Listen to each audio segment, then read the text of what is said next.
final round of North Carolina Farm Bureau Collegiate Discussion Meeting. I am Brianna Holness of North Carolina Farm Bureau Collegiate Young Farmers and Ranchers. I will be serving as your room chair and timer for this round.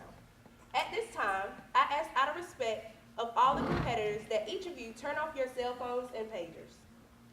Also, please keep distractions as minimum as possible to allow the concentration of competitors not to be broken. Serving as your moderator for the final round is Hunter Casey. The winners of each of the opening rounds have advanced to this final round. The topic is number 3. How can we, as farmers and ranchers, maintain ownership of our intellectual and proprietary information? The judges and competitors have been briefed as the rules of the competition. I yield control of this competition to your moderator, Hunter Casey. Thank you, Brianna. We appreciate all of you taking time to attend this competition. Your support is appreciated by the competitors. Competitors, please come and take your places up front. Writing is allowed after all competitors have been seated. As our room chairman has mentioned, the competitors have been briefed on the competition and realize that their general discussion should be directed towards each other rather than the audience. In my role as moderator, I will not attempt to control or direct the discussion. Remember, the discussion is meant to simulate a committee meeting, not a panel discussion with point, counterpoint, and an active moderator. As such, I will not intervene unless or until disparaging or inappropriate remarks are made. With that in mind, the burden is on the competitors to moderate themselves and conduct themselves in a cooperative and congenial manner. Competitors, congratulations on your advancement to the final round. Competitors for this round are Daniel Brown, Shyla Jackson, John Clark, Bradley Glover, Justin Walker, and Sarah Best. The topic for today's discussion is, again, number 3, how can we as farmers and ranchers maintain ownership of our intellectual and proprietary information? We will begin this discussion with 30-second opening statements for each competitor. Following the opening statements, we will begin 25 minutes of open discussion followed by 1 minute of quiet time for competitors to prepare their 1-minute closing statement. Competitors, in a voluntary order, make your 30-second opening statements. Please stand and direct your opening statements towards the audience. The timer will indicate when your 30 seconds have elapsed. By standing, you may now begin. As agriculture, technology, and its relationship continue to advance, it is important that we as farmers and ranchers understand our rights to our intellectual property. We must understand how our data is collected, stored, and shared, and be proactive in protecting ourselves against unauthorized surveillance. I believe that by utilizing Farm Bureau's involvement in various programs and organizations that we can accomplish this task. The Agricultural Data Coalition. Farm Bureau and other small businesses are already formed a pact to try to inform farmers of their valuable information and also help them to try to maintain control of it. I look forward to having an intellectual conversation with each one of you on this topic.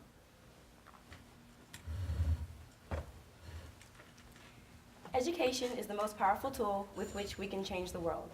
In order for education to actually make the changes and influence the world, we have to protect it. So words like privacy, security, and portability must be thought about when trying to ensure farmers and ranchers that their intellectual property is secure. Every year farming gets more complicated, more precise, and more productive. And with that, the information that farmers collect and have to utilize is great. And we as agricultural leaders, we need to figure some way of how to store that data and how to better utilize it. A friend of mine recently applied for a position at a hog farm. Before receiving an interview, she had to go through a complete background check. Upon arriving for the interview, she had to store her phone in a separate locked facility. This was done to prevent unauthorized access.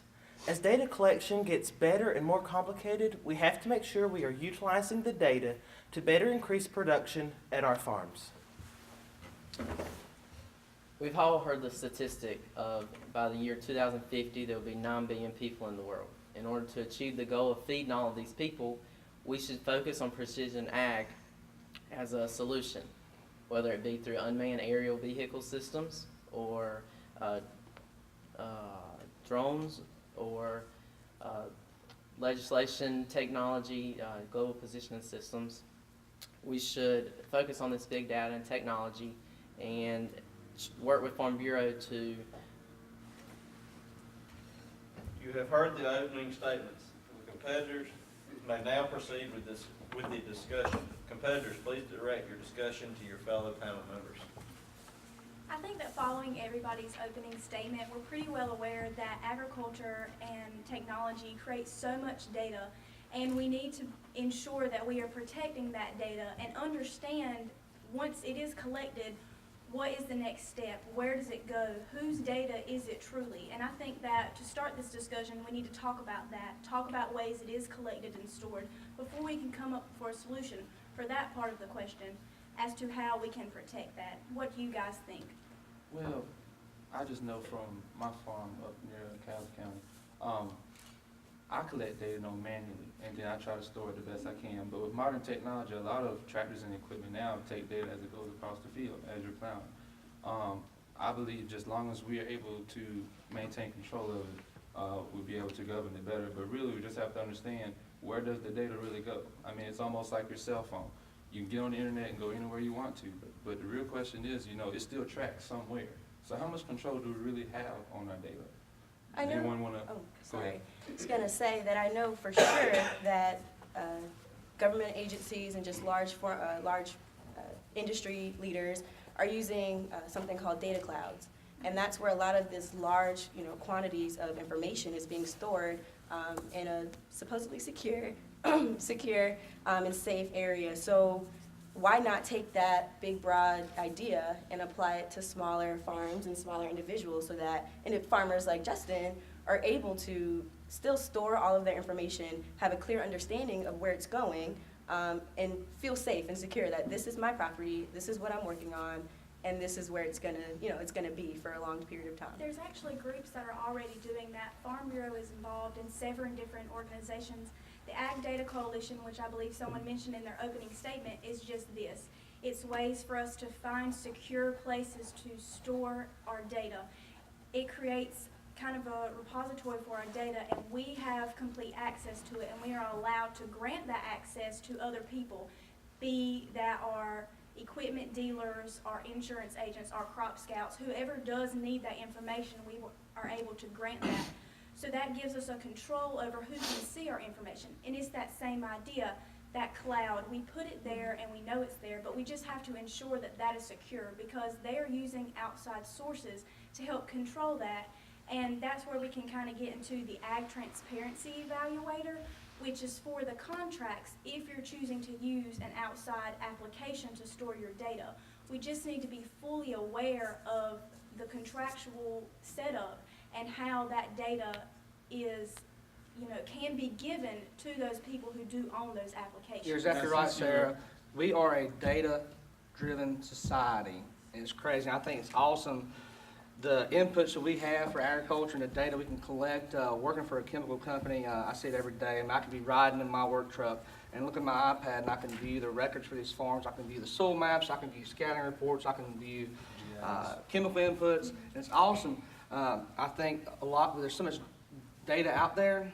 It needs to be centralized. Work for Coastal, we have the GPS technologies we use in the program we use, but working with a lot of big farmers, it's a problem because every farmer has a different GPS system. Each tractor, Case IH has their own, John Deere has their own, and trying to centralize that, and it's very confusing for farmers, and they don't have time to get on the phone and call the man in Taiwan and talk about what's going on with their GPS system and the data they're collecting. But I think it's awesome how much data we have to utilize on these farms. And I think Farm Bureau's done a great job trying to address this issue. I think they've gone in on a data warehouse to store a lot of this data. But the other question is, how long should we keep this data? How long is it pertinent to these farms?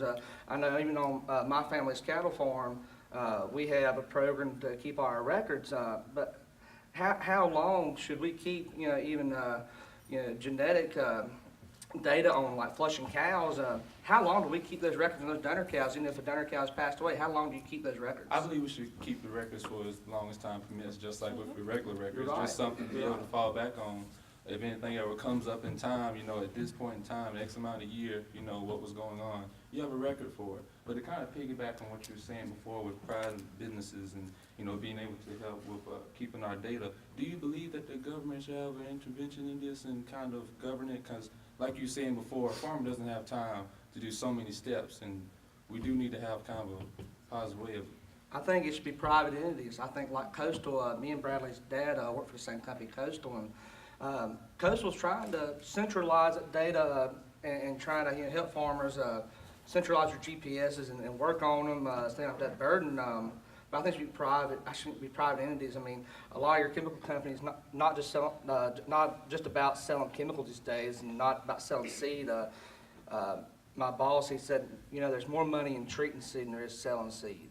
And I think that's very interesting, because it's not about the actual product, it's more about the added value you give to them with the precision agriculture and the soil sampling and all the stuff that goes on with the treating seed and the scouting. I think So your opinion is we private should- entities should do that. And I think Not government.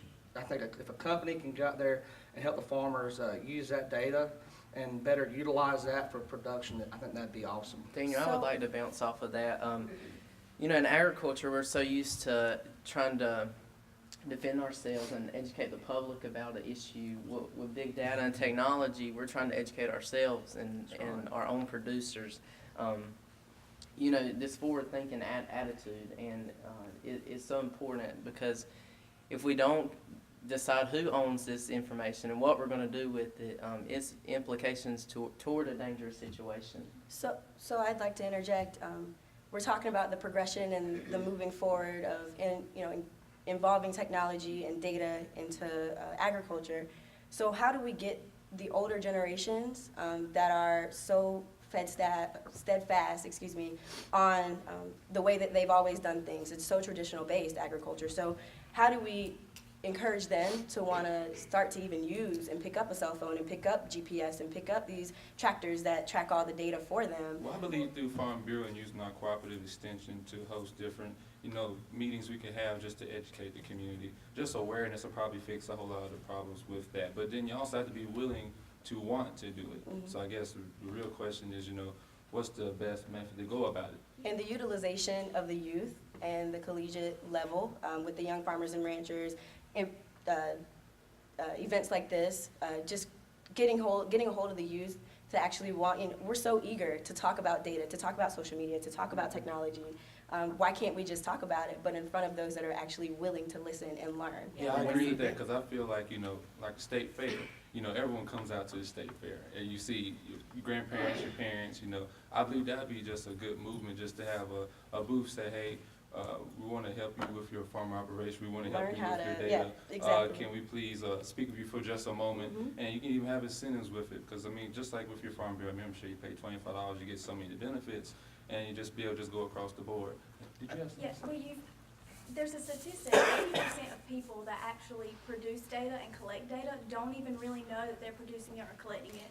So rather than focusing just on that group that is not, adopted this technology, I'm on a small family farm. We do not have the means or the finances to adopt all of this new technology, and for us, it would be more of a hindrance than a benefit just on the scale that we are on. So while I agree that we do need to focus on those large farmers who aren't utilizing it, we also need to make sure that we are educating those that are collecting it and don't even know they're collecting it, or don't know how to store it or where to store it, on what the proper procedures are that they need to do in order to ensure that their raw data can be used and can be utilized to the best of their ability. You're Do you exactly believe right, that Sarah. Farm Bureau might be able to work with NRCS and kind of create a copay or something like that? Because, they do other programs, like you can dig a well, you can have other type of agricultural products that you might need, or a cost share program, and they pay X amount of percent, you just get paid back. You think they might be able to do that for this wood? It's crazy today how accessible the GPS technologies are. I mean, on our cattle operation, we we utilize GPSs on our tractors for spraying so we can make sure we're not overspraying, double spraying in places. You can go and buy GPS for a couple $100 if you want to. Now, it won't be the same thing you have on your combine with the yield Right, monitors right. and connecting to different people's iPads and such. You know, if your combine breaks down, you can get on the phone and call your service tech, and he can look on his iPad in his truck and see what's wrong with your combine. And I think a big question farmers have is, what are they doing with this data? And I think they have some distrust for the companies that they're using this data in the wrong way. And so I think y'all are exactly right. Farm Bureau and other groups, a lot of the commodity groups that are bipartisan, they need to be involved in the data. Because farmers do have a distrust for chemical companies and tractor companies and how they're using this data. But at the end of the day, those companies are the ones that are going to have to centralize it because they're the ones who are selling these inputs and they're the ones who have the dollar amount. Shayla, I'm gonna jump back to your question, your previous question of how do we get those older generations involved. I say show them. You know, people don't care how much you know until you show them how much you care. And if we show that we care about feeding the world and sharing the same passion of agriculture and producing food, I think that'll get us a long way. I know of an example in Iowa. The man has 900-acre farm, and he bought a $30,000 drone, and he uses it to survey his land, 80 acres an hour, and he uses it to see how yields were affected due to different topography levels. And so I think if you show the older generation those types of examples, that'll get a long way. And sometimes with the older generations, not only does just everyone working together to feed the world, sometimes they need a monetary incentive as well. That's right. So showing them how much money they can make. I mean, I'm not, of course, a part of the older generation, but I'd like to see some dollars. Just because instant information is what our generation is built on. We don't know much of a world without cell phones or without, iPods or without so much advanced technology. So when it comes down to it, and, in order to get all that technology, we do need money. And so if we can show how this data and this information being collected can provide them with some kind of extra funds, some extra profit, then that also might be an awesome incentive for them to kind of jump on board with the data. And I that think you make $30,000 drone, he said that it had started paying the dividends already. 30,000 sounds like a lot. Paid but for already. 900-acre farm, it'll pay off. You So know, I what was were you actually gonna say? glad that you had brought that back up, because I was actually going to say I think we kind of stamped pretty good the other part of the question, and I wanted to kind of move to the next part with the unmanned drones. Now, do you feel that there might be any type of way Farm Bureau might help with the protection of that? Because I'm not saying anyone do anything malicious with it, but what's your opinion on that for others and drones and their property? Well, North Carolina already has some The laws. FAA? Well, the FFA has regulations on drones, but in our state, we have some laws basically based on trespassing. You cannot use the drones. They have to be you have to be in seeing distance. They cannot fly over certain miles per hour, and you have to have a license. That is all Right. regulated by the FAA. The FAA. yeah. But you do have, there are laws, if they are used for surveillance, you can be fined civil penalties. And I think that that's important, but we also need to take a step back and say, we do not need to over-regulate the use of drones to the point that we cannot use them to our benefit in the ag industry. Because, like you said, let's be honest, they're completely beneficial to our ag industry, and, but then you're always gonna have those people out there that are using them for the wrong purposes and are using them for that unauthorized surveillance that are creating all these issues. And like you were saying, Bradley, I think we can expand more on those benefits to ensure that we are protecting our industry in both ways. And Well, Sarah, it's just a matter of, as Bradley opened up with, the fact that by 2050, we're facing problems that are much greater than individual entities. So yes, regulation is necessary, but we want to ensure that it's not just to protect individual smaller entities. They might be large corporations, but we want to ensure that everybody is on the same accord, because the challenge that we're facing in the future is going to affect everybody regardless. So if I have a drone and you don't, and I'm going to get in trouble for using my drone, all of that, when it comes down to it, is not as important as the fact that I'm not going to have food and neither are you. So we want to ensure that, yes, the use of drones is very, very imperative for the future of agriculture, but also the sharing of the data, the ownership, but also the sharing is also really key key point to bring up. I think you bring up a great point with sharing. And I think that sharing data is one of the ways that sometimes we fail as agriculturalists, because I think sharing goes further than just looking at your data and saying, oh yeah, this is great. I think it goes further into sharing your data with the public and sharing what you're doing with the public, using platforms on social media. Yep. Because we have a problem with sometimes how we are viewed in the public.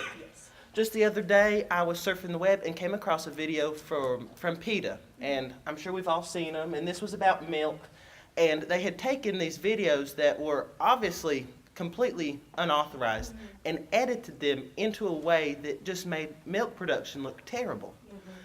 Now, I know that that's not the way milk works, but your average Joe surfing the internet might not know that. And I If think- we're using the data that we're collecting and sharing it with the public on social media, then we allow ourselves to educate the public so they don't come across these videos and go, oh, well, I'm going to give up milk because they are just killing this cow in order to produce milk, because that's not the way it works. So I you're think you have a saying great more point, awareness on that.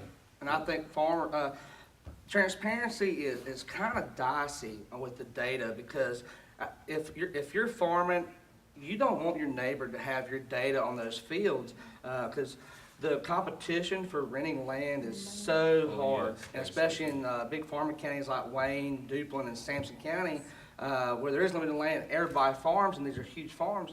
I don't want my neighbor to have my data, and I think that's part of the distrust people have for the chemical companies and the tractor companies is, are they sharing this data with somebody else? Can they use that as leverage? If they know farmer A is renting this field down New Hope Road or something, and he's not willing to put those inputs on that land, are they sharing it with farmer B?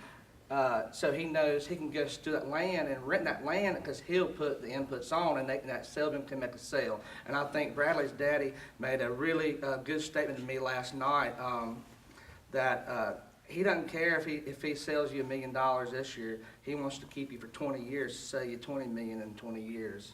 I think that's awesome. But see, I completely agree with that, because even me with a small farm projections, I mean, I don't want my neighbor to know exactly what's going on. And it's with my harder farm. for you being a It's- small farmer. Yes, too. and then like I'm renting that year, and let's say for some reason one section of my farm had a little bit more runoff than the other, then go back to the owner, well, you ain't really taking good care of your land, a lot of your topsoil is going on down in the woods, or just anything just as simple, and it could have been avoided just by having your own privacy. That's Yeah, right. and I think that's where there are the Trade Secrets Act that was enacted, and that's what this kind of, it protects. We want to keep our trade secrets our secrets, because we want to have the one up on our competition. And I'm gonna go back to what Daniel said about these equipment companies and these chemical companies. The data that they've collected, especially on our tractors, there are people that can sit down and look at those algorithms, and they can tell what crop you are producing.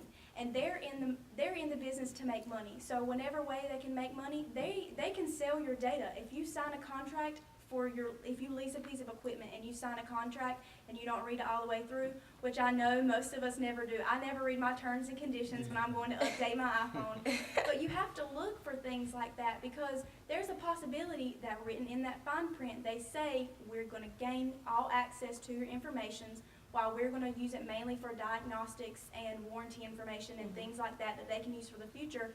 We have all this access to your other information, and we have the right to sell it because we've collected it, even though you've done the work. Now, So do with you that have being farm- said, how can the government play a part in trying to edit or correct those individual contracts and those individual entities? I mean, being that, like you said, you don't read your terms and conditions, but that's through Apple, and so Apple has the full control. You're gonna have your iPhone, a lot of times, regardless of what those terms and conditions say. When Instagram a while ago said that they were gonna edit their privacy policy to be able to like kind of take pictures and use them for advertisement, people still have Instagram, Yeah. but that's in a sense, a breach of privacy. That's my photo that I posted, but you're using Instagram. And I So think how can the government actually play a part in trying to regulate, hey, individuals are gonna need your information, every individual's gonna need your tractors, they're gonna need your chemicals, so we can't let you rule and regulate all these farmers and ranchers. I think that we hinted on that earlier, actually, when you asked the question, does government need to be involved? Do we need to have these strict regulations? And I think Daniel brought it up that these individual companies and these cooperatives and these coalitions are the ones that need to help us determine I don't think that at this point the government needs to say, this is how a contract should be outlined, this is what you should and should not do. I think that we as the industry need to determine how we want to go about this, and then use Farm Bureau's involvement, use other organizations, land-grant universities are even involved in this, and tell them, hey, this is how we think it should be run, this is how we think our data should be protected, and that's the step we should go before involving government and regulatory agencies. It's But so the main hard challenge- for the government to be involved in something like this when in actuality, it's between you and your salesman and you and your service tech. The data that's collected, just the other day I was soul sampling, and I mean, we took, let's see, me and our guy, we sampled around 1,500 acres in a day for a farmer. He farms around 20,000 acres. But that's between us and that farmer. The government, it's so hard for them to regulate that. I think on the latter part of that question, about the drones, I think that's where the government needs to step in. I think the government has to regulate those drones so that individual citizens can't use those for bad purposes. But I think individual farmers, I think the drones are very useful for them. I think where the whole drone thing needs to move towards is for the actual chemical companies. Scouting crops, those drones would be so useful. I know this summer I scouted about 15,000 acres. Every week we ran through that, me and another boy, and if we'd had a drone, it'd been awesome. But I guess the question is, how much can those drones utilize? What kind of information can they pick up? Are they going to be able to do the same thing as me going out in the cotton seedlings and shaking my little seedling around in a styrofoam cup and looking for thrips so I know how much acephate to spray? Are they going to be able to detect those thrips? How little information are they going to be able to pick up? Believe it or not, they can. The That's drones awesome. the That's drones at awesome. this point, literally at this point, are able to do probably more than you could probably think. That's awesome. Just because of that, the GPS technology and all the cameras, there's super high-tech cameras that are embedded on those drones. They're able to do so much more than we could probably think, and that's at this point. So by the time technology is progressing, when we have children and our children have children, I mean, at that point, yeah, I definitely agree. The government would probably have to be a part in regulating drone use because of how powerful those things can be. Now, It's to go awesome. back I don't to like the walking through head high control. cotton. Kind of pull back to the control with the question, the issue at hand. Do you believe the Farm Bureau might could work with some of the private companies like you're speaking of to kind of go ahead and maybe say, hey, we're going to actually use your data for this. Maybe have some type of supplement for the farmer. Say we'll, pay you this much to use your data. Not to say that you don't control your data, but have more control on your data. To say, yes, I don't mind you using my data for, X, Y, and Z. Just give something to help with that because you're already farming. Being that Farm Bureau is the voice for agriculture and for farmers and ranchers, I feel like they should definitely have a part in trying to advocate for the farmer and trying to help educate the farmer and rancher how and why their data is being used for different reasons. So I do agree, Farm Bureau should definitely play a part in the regulation, in the education, in the moderation of data use. Farm Bureau should play a role in how to store this data. I Yes. think the sharing of the data, there's limited on what goes on. Like I said, it's between you and your salesman, on how you're going to utilize your land and make it more productive. But I think where Farm Bureau and private commodity groups come in is how do you store that data, but how can farmers better utilize that? And I think in going on a data warehouse and centralizing that data, I think they can help play a role in that. Yeah, and they're already doing that. Like I mentioned earlier, the Ag Data Coalition and even the Grower Information Services Cooperative, Farm Bureau is actively involved in both of those, and they are both trying to help create these clouds and these repositories for us to store our information in a safe and secure environment. So I think that now that we know that that's the route we want to go, we want Farm Bureau's involvement, and we all know the needs that we have for our data. We need to speak up to Farm Bureau. We need to get involved on these boards. We need to get involved at the most local of levels, utilize it for the grassroots organization that it is, to ensure that our voice is heard, because just our 6 voices here together today have a bigger impact than if we went our separate ways. So I think that that's the key to this, is banding together, expressing our needs, and letting other people, who with some higher pull, let them do the work that we've done the research on in a way. I think that's a great point, and I think Farm Bureau is going to be instrumental in everything with data. You know, Farm Bureau has already released some kind of recommendations for how to manage data for farmers, and I think that those kind of recommendations from Farm Bureau are only going to increase. And Farm Bureau is going to help not only us, but everyone learn more about how to use their farm data. But to come back around to something you said earlier, Daniel, I disagree that farmers should not share data, because I have found in my own personal experience with the family farm, that the farmer who does the best is also the farmer who's willing to share what they're doing. They're willing to come to your farm and say, oh yeah, I'm actually fertilizing this way. I'm actually doing it like this. They're showing what they're doing. They're showing you how to do it like them, but that doesn't mean you can do it as well as what they're doing. You know, I think that's a great opinion, because that's great, because, you know, some farmers are more structured than others, and some are less. Some are in communities where that's not a big issue. You know, some, you know, that may be an issue for, but I believe that's, you know, we should be able to say yes or no. Time has been called. Please prepare your 1-minute closing statement. I ask that the audience remain silent for 1 minute to aid your competitors in their preparation.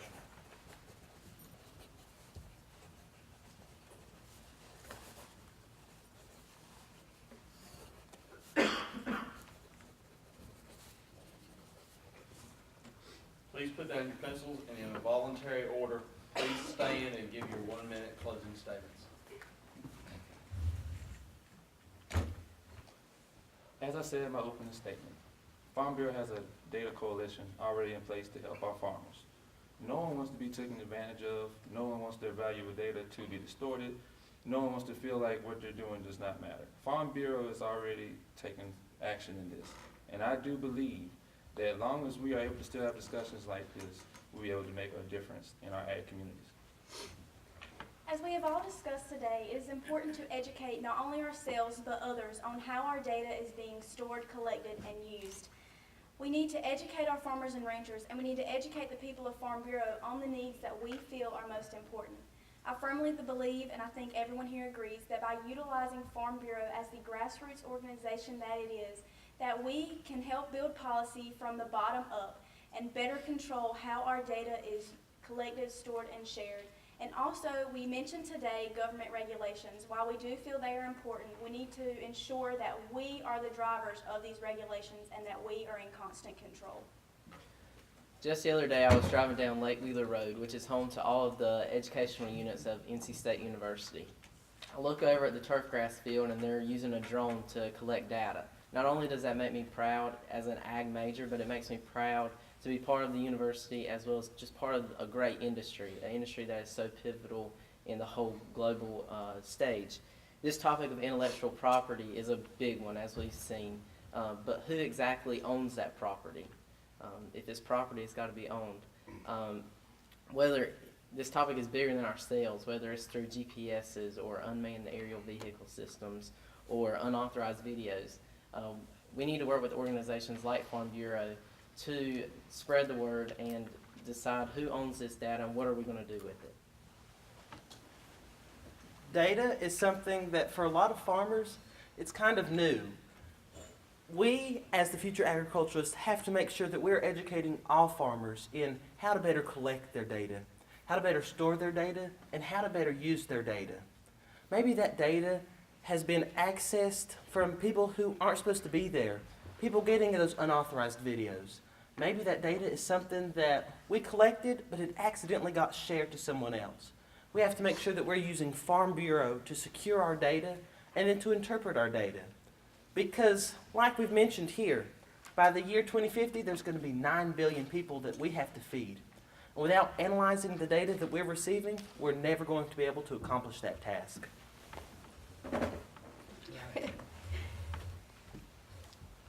Being that we are so data-driven and the generation of instant information, it is imperative that we continue to use technology in the future of agriculture.